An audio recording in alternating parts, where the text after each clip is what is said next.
Hello everyone, welcome to another review of Emma's. This time we're going to be reviewing Emma's 2. Queasy didn't like the first Emma's game, so I thought I might as well review the second one. This game is actually one that inspired me and Hide to Survive a lot, especially the second one. So I might point out a few inspirations. Anyways, let's just get on with the review. Whoa! You seriously think this video is gonna go completely normal without a sponsor? False! The sponsor for today's video is Ender's FNAF Hub. It's a Discord server where basically you get to chat and meet with a lot of your favorite FNAF fan game devs on Scratch. You can chat about coding, you can get help about coding, there are memes galore, there's a lot of fun. So I post a few teasers there for Hide to Survive or any upcoming games, because I do have my own channel. You can talk to your favorite devs such as Aaron Master, Queasy, and maybe someday Biscuit. I don't know why he's not joining. He's stupid. It's a lot of fun. If you want to join, the link is in the description. Also, if you join, you can maybe chat with me for a while. I'm pretty active on the server, so if you have any questions or anything, you can put it in my community tab or anything. Anyways, on with the review. Straight off the bat, Emma's thumbnail looks really good with a nice TikTok font. It's very appealing and leads in the player. It actually shows off one of the main topics that I want to say is that the colors have massively improved, including the color scheme. There's a nice classic Queasy intro, just as normal, with his stupid logo.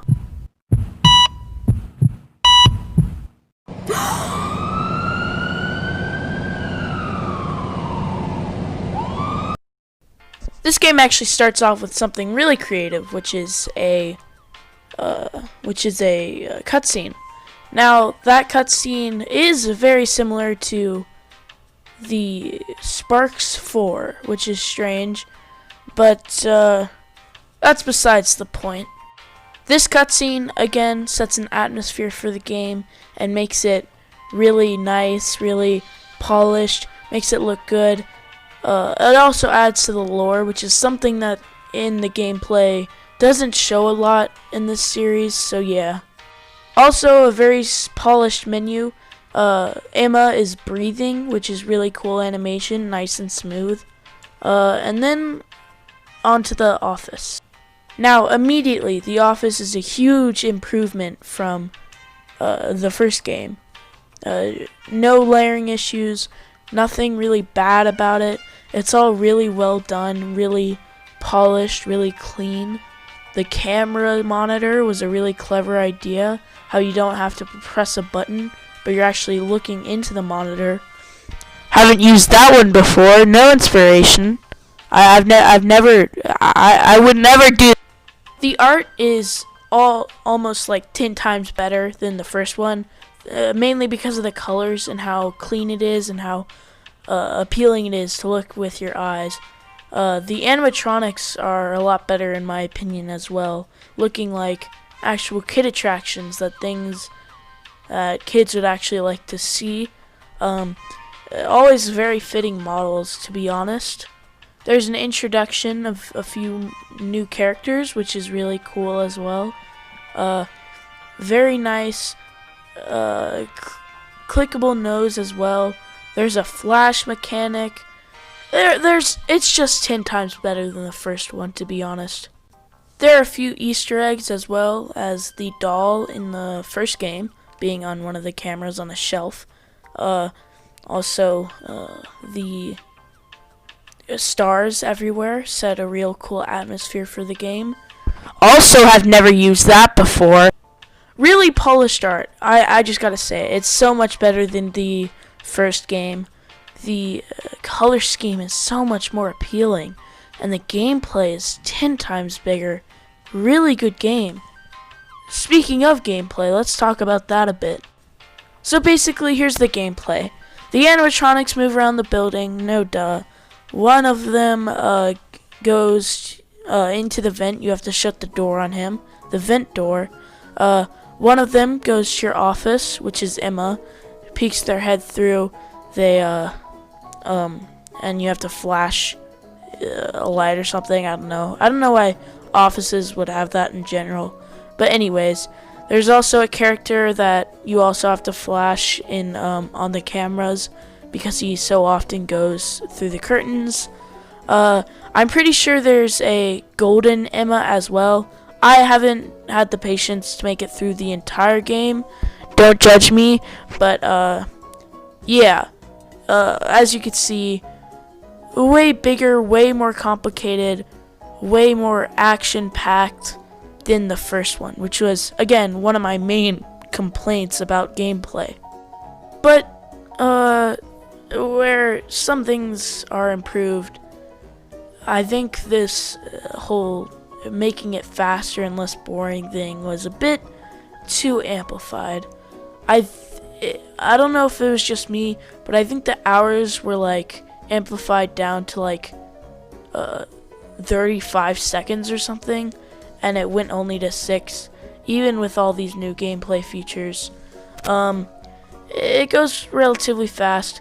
Now, this is a nitpick because it's made up for, because there are obviously more than one night, and I think there's also a max mode or whatever.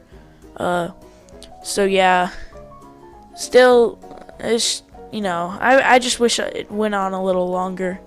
Another gripe I have with it is that the whole vent mechanic. It's a cool mechanic, I must say, but I don't like how you, as soon as you close the door, there's no closing animation, just snaps into place, and then there's no animation of the animatronic moving out. It's just the animatronic disappearing. That's something I always find a little unpolished in a few games. Speaking of unpolished, I don't like the animation he uses for 6 a.m. It's a bit stiff to me. Again, some very minor complaints, but yeah, that's actually pretty much all I have to say with minor stuff, but there is some major stuff that I'd like to get into. First of all, he didn't fix the stupid parallax effect, and he made it so that the hallway moves faster than the office, even though the office is closer to you. Oh, it just bugs me. It's my OCD. It's just, I don't know, it bugs me.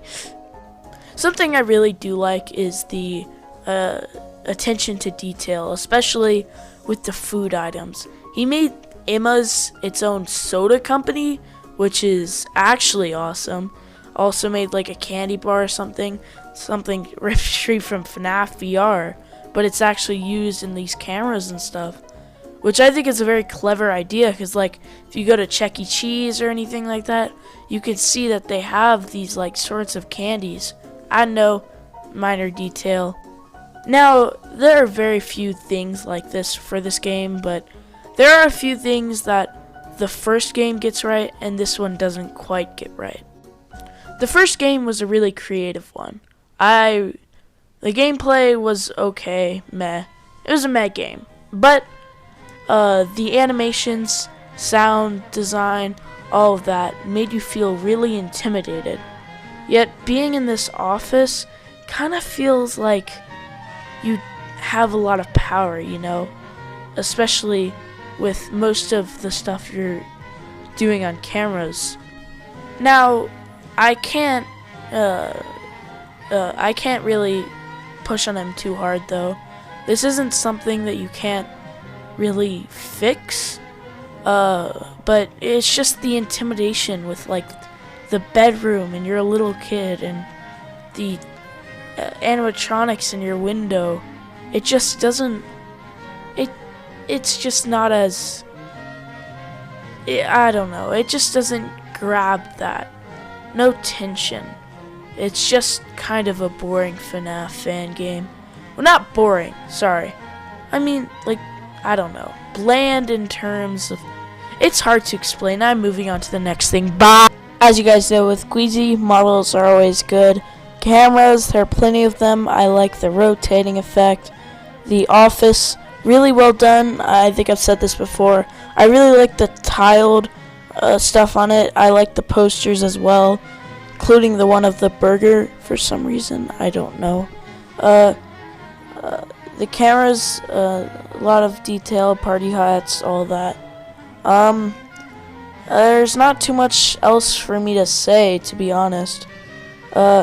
I do like the power effect. It does give more to the game, especially in terms of like how much you can use something or how preservative you can be.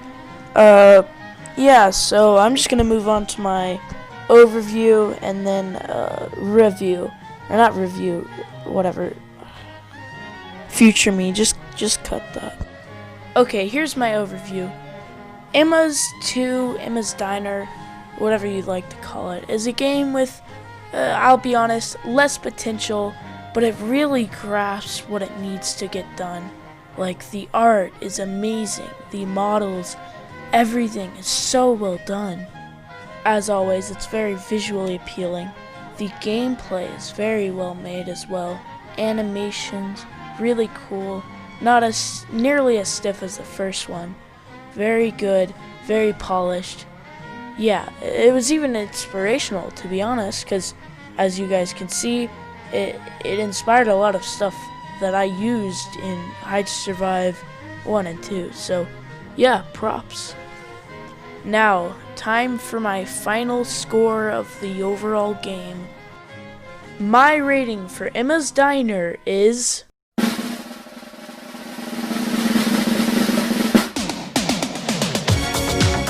JK lol. 9 out of 10. Whew! That was a lot.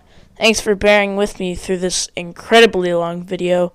At least I'm done with the oh crap. Ah! Queasy, if you're watching this, you're exposed. Ah, funny. Ah! Well, thanks for sitting through that mess. If you like this video, please leave a like and subscribe. Took a lot out of me, especially considering that stupid KineMaster keeps crashing due to an update or whatever. Yeah. Thanks for watching. Bye.